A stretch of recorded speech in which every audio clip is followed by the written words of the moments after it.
Assalamualaikum warahmatullahi wabarakatuh. Bismillah walhamdulillah wassalatu wassalamu ala rasulillah Muhammad ibn Abdullah wa ala alihi wa ashabihi wa mawalah amma ba'du. Saudaraku kaum muslimin rahimakumullah, ada satu kisah seorang ulama yang bernama Abdullah ibnul al-Mubarak. Beliau ini adalah seorang ulama, ayahnya berasal dari Turki, ibunya berasal dari Persia. Beliau dilahirkan tahun 118 Hijriah dan wafat 181 Hijriah. Beliau tinggal di Mekah, tapi sebelumnya beliau pernah tinggal di Dimap, satu kota di sekitar Persia, sekitar Baghdad, di sekitar Turkistan, dan beliau juga pernah tinggal di Baghdad, dan terakhir beliau tinggal di kota Mekah. Pada suatu musim haji, beliau melaksanakan haji. Setelah selesai melaksanakan seluruh rangkaian manasik haji, beliau masih berada di Masjidil Haram dengan kelelahan. Beliau istirahat dan tidur. Di dalam tidurnya itulah beliau melihat ada dua orang malaikat yang turun dari surga. Dikisahkan demikian, bahwa kedua malaikat itu turun dari surga. Yang satu bertanya, ada berapa orang yang menunaikan ibadah haji pada tahun ini? Dia bertanya kepada temannya. Dijawab oleh malaikat yang satunya, ada 600.000 yang melaksanakan haji pada tahun ini. Kemudian yang satu yang tadi bertanya kembali, ada berapa orang yang diterima hajinya? Jawab yang lain, tidak satu pun yang diterima. Ini disaksikan di dalam mimpi oleh Abdullah ibnul Mubarak. Dia gemetar mendengar percakapan dua malaikat itu. Hatinya terguncang. Di dalam mimpinya itu dia menyeru Allah, "Ya Allah, ya Rabb, tidak satu pun orang yang berhaji pada tahun ini yang diterima. Alangkah susahnya mereka. Mereka sudah datang dari tempat yang jauh. Mereka berlelah-lelah, tapi tidak satu pun yang diterima." Setelah itu, masih di dalam mimpinya, malaikat yang satunya tadi mengatakan, tapi ada satu orang yang haji yang diterima, sementara orang itu tidak datang ke Mekah.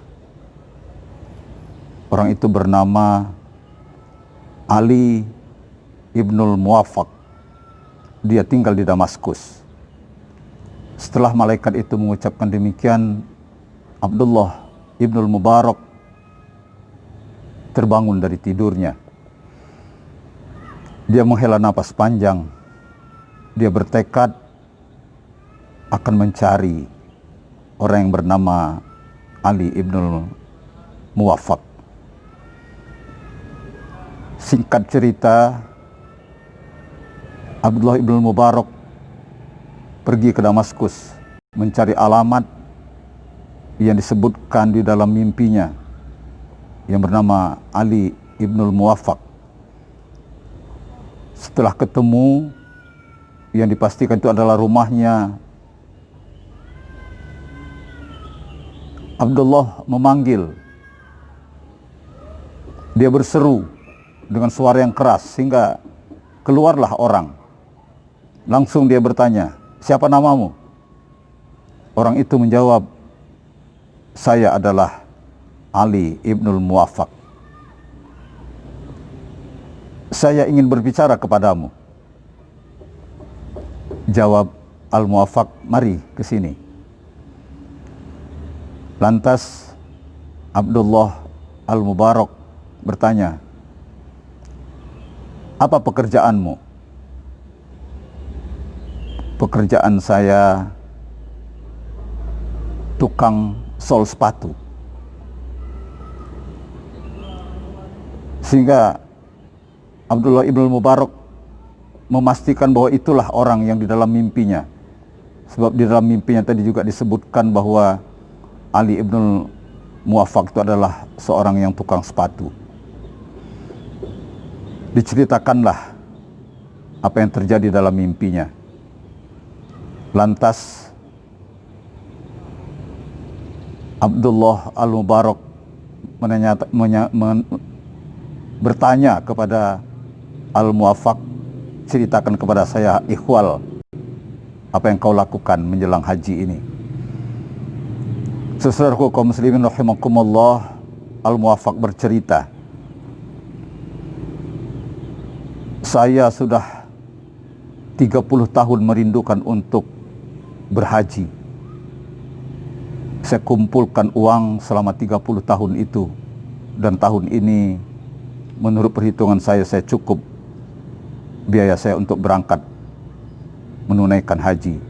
Terkumpullah uang 350 dirham. Istri saya sedang hamil.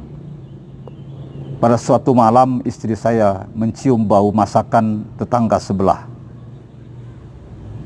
Dia memohon kepada saya, mintakanlah sedikit untukku masakan tetangga kita. Saya ingin sekali untuk memakannya. Lantas saya pergi ke rumah tetangga, kata Al-Muwaffaq. Assalamualaikum ibu. Waalaikumsalam. Saya ceritakan bahwa istri saya sedang hamil. Dia mencium masakan ibu. Dia minta barang sedikit untuk dia makan. Ibu itu menghela napas panjang dan menangis. Wahai Al-Muwaffaq, anak saya sudah 3 hari tidak makan. Tadi pagi saya melihat ada keledai yang mati. Saya ambil satu kerat sekedar untuk memberi makan anak-anak saya. Makanan itu haram untukmu, tapi halal untuk kami. Mendengar itu, Al-Muwaffaq langsung pulang ke rumah. Saya pulang ke rumah, kata Al-Muwaffaq, saya ambil uang saya yang saya kumpulkan selama 30 tahun untuk berhaji. Saya kasihkan semuanya kepada ibu itu. Ibu, ini ambil olehmu, gunakan untuk keperluan anak-anakmu. Wahai Abdullah Al-Mubarak, itulah yang saya lakukan sehingga saya tidak berangkat berhaji pada tahun ini. Saudara kaum muslimin rahimakumullah, barangkali dapat kita ambil satu hikmah dari cerita ini. Keikhlasan, ketulusan seseorang kendati pun dia tidak berhaji, karena ketulusannya membantu sesama yang biaya dia untuk berangkat haji yang diberikan kepada ibu yang memelihara anak yatim. Justru Ali ibn Muwaffaq yang hajinya diterima pada tahun itu. Akan tetapi Tuhan dengan kemurahannya, dengan diterimanya haji Al-Muwaffaq, 600.000 orang yang berhaji ikut diterima hajinya oleh Allah. Wallahu a'lam bishawab. Assalamualaikum warahmatullahi wabarakatuh.